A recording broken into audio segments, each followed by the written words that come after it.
Assalamualaikum warahmatullahi wabarakatuh.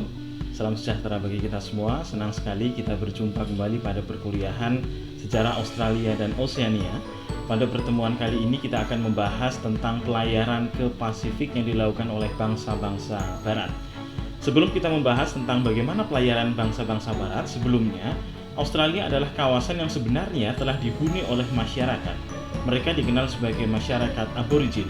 Mereka datang dari Afrika sekira 60.000 tahun yang lalu.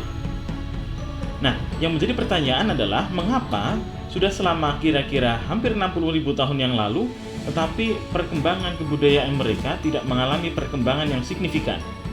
Silahkan kalian isi di dalam sesi diskusi. Nah, kemudian baru setelah sekira tahun 1600, kawasan Australia dieksplorasi oleh orang-orang Eropa. Ini yang kemudian menjadi hal yang menarik bahwa ternyata kawasan Australia baru dikenal secara global terutama pada sekitar tahun 1600-an atau sekira pada abad ke-17.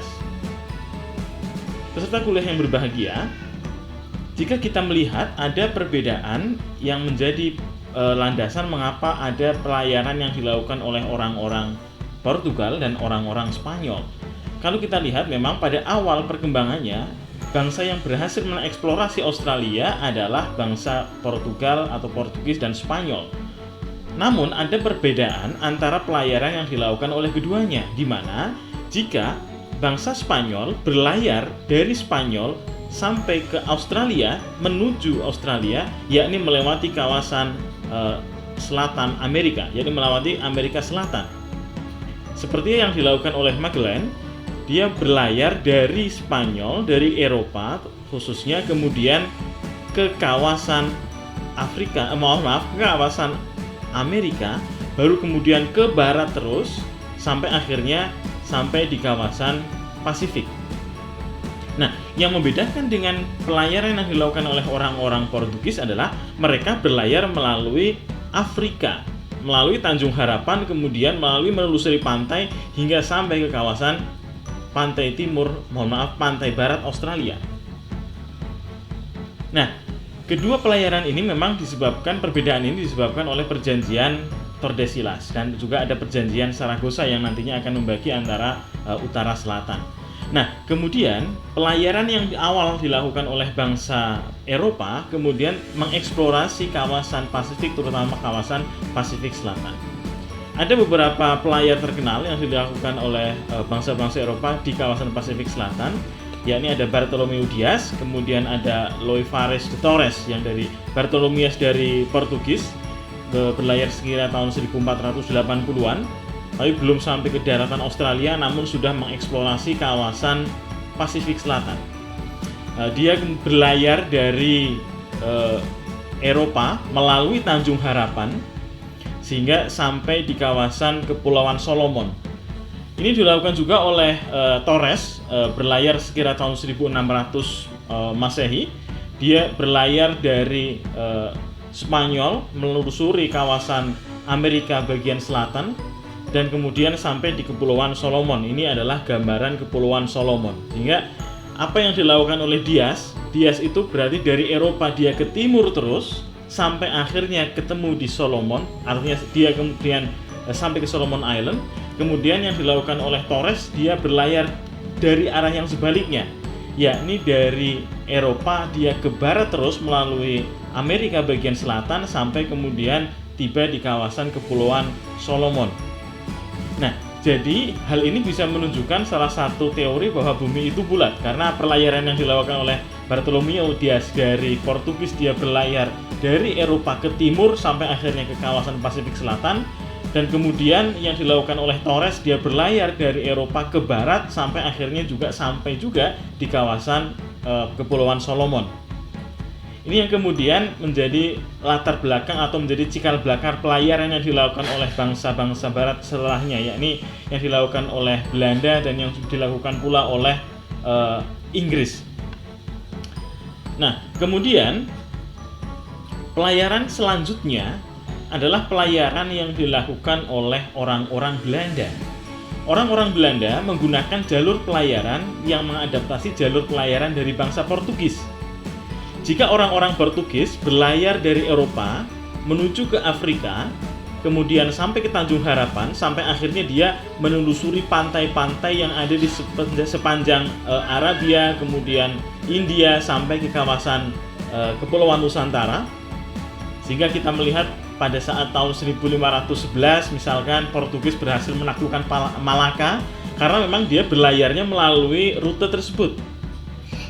Nah, kemudian apa yang dilakukan oleh orang-orang Belanda, mereka mengadaptasi, tapi kemudian melakukan inovasi jalur pelayaran. Orang-orang Belanda melakukan pelayaran menggunakan jalur dari Portugis. Namun ketika sampai di Tanjung Harapan, dia potong kompas langsung lurus sehingga dia sampai ke pantai timur Australia. Dari sini kemudian dia sampai di kawasan Indonesia, di kawasan Nusantara. Sehingga tidak aneh ketika pada saat tahun 1596 ada pelayaran Cornelis de Houtman sampai dulu di Banten. Kenapa dia tidak tiba dulu di kawasan Sumatera tetapi dia tiba di Banten? Karena memang jalur pelayarannya dari Tanjung Harapan diambil lurus terus ke kawasan timur, baru kemudian pada titik tertentu diputar arah ke kawasan utara, sehingga sampailah pertama kali Cornelis de Houtman di kawasan Banten. Pada awalnya menggunakan jalur pelayaran oleh orang-orang Portugis namun dengan sedikit modifikasi.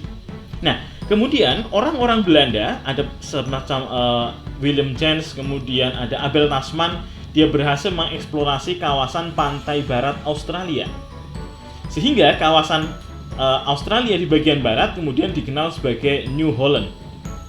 Bahkan ada beberapa wilayah yang kemudian nanti dijuluki sebagai misalkan Pulau Van Diemen's Land diubah namanya menjadi Pulau Tasmania, berasal dari kata Tasman, Abel Tasman. Ini kemudian menjadi penanda bahwa yang pertama-tama mengeksplorasi Australia justru orang-orang dari Belanda. Nah, pertanyaannya adalah mengapa mereka tidak melakukan kolonisasi seperti mereka melakukan kolonisasi terhadap Nusantara.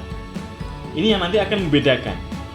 Nah, kemudian ada yang juga dilakukan pelayaran yang dilakukan oleh bangsa-bangsa Inggris. Nah, orang-orang Inggris, misalkan ada William Dampier, kemudian James Cook, melakukan pelayaran mengadaptasi jalur pelayaran oleh orang-orang Spanyol. Mereka berlayar dari Eropa kemudian ke arah barat sehingga sampai di kawasan Amerika, kemudian di kawasan Amerika Selatan ke barat terus sehingga mereka sampai di kawasan Pasifik Selatan. Nah, salah satu yang paling populer adalah pelayaran dilakukan oleh James Cook. Pada awalnya dia tidak melakukan pelayaran untuk melakukan kolonisasi, tapi kemudian untuk mengamati perbintangan. Ada istilahnya Transit of Venus. Salah satu titik yang paling baik untuk mengamati itu adalah di kawasan Tahiti. Nah, kemudian sesampainya di kawasan Pasifik, dia tidak hanya melakukan eksplorasi di Pasifik dan kemudian kembali, tapi kemudian dia melanjutkan pelayaran sampai terus ke arah barat. Sehingga dia sampailah di kawasan Botany Bay. Ini adalah kawasan Botany Bay. Kemudian kalau William Dampier sudah sampai di kawasan Sharks Bay. Kawasan Sharks Bay itu di kawasan ini. Ini ada kawasan yang dinamakan Sharks Bay. Kemudian James Cook melakukan pelayaran di kawasan sampai di kawasan Botany Bay.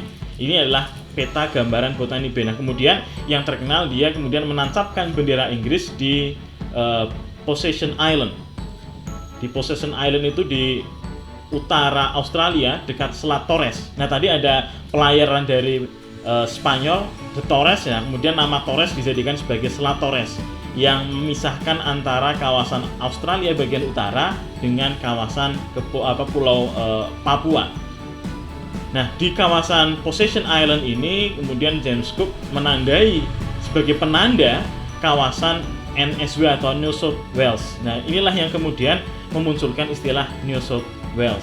Nah, James Cook ini menjadi salah satu pihak yang dianggap sangat penting untuk menandai proses kolonisasi di Australia, walaupun bukan sebagai pelayaran untuk kolonisasi, tapi dia berhasil melakukan klaim atas wilayah Australia. Ini adalah kawasan yang diklaim oleh James Cook pada saat pelayarannya. Ini adalah peta pelayaran dari James Cook. Jadi dia berlayar dari Eropa menuju ke kawasan Amerika Selatan, kemudian sampai ke kawasan Tahiti. di Kepulauan Pasifik, kemudian dia lurus, dia kemudian ke arah barat lagi sampai di Botany Bay, kemudian menancapkan bendera Australia di Possession Island. Kalau kita cermati, kapal yang digunakan oleh James Cook hampir sama seperti kapal yang ada di film Pirates of the Caribbean, kapalnya Jack Sparrow ya. Karena memang pada saat itu di film Pirates of the Caribbean memang konteksnya adalah EAC ya, East Indies Company, milik dari Inggris. Nah, ini yang kemudian menjadikan satu hal penting, menjadikan satu titik penting proses penemuan kawasan Australia. Nah, kembali lagi ke peta ini, jika kita lihat peta ini dibagi dua, yakni ada kawasan NSW dan kawasan New Holland. Akan tetapi orang-orang Belanda tidak berhasil atau tidak berminat untuk mengeksplorasi kembali kawasan Australia. Justru nanti pada perkembangannya kawasan Australia banyak dieksplorasi oleh orang-orang dari Inggris. Saya kira ini perkuliahan kita. Jangan lupa apa yang tadi sudah saya tanyakan di bagian awal. Di dalam video ini mohon nanti diisi di dalam kegiatan diskusi dan dikomentari dalam sesi diskusi di Elena. Terima kasih. Assalamualaikum warahmatullahi wabarakatuh.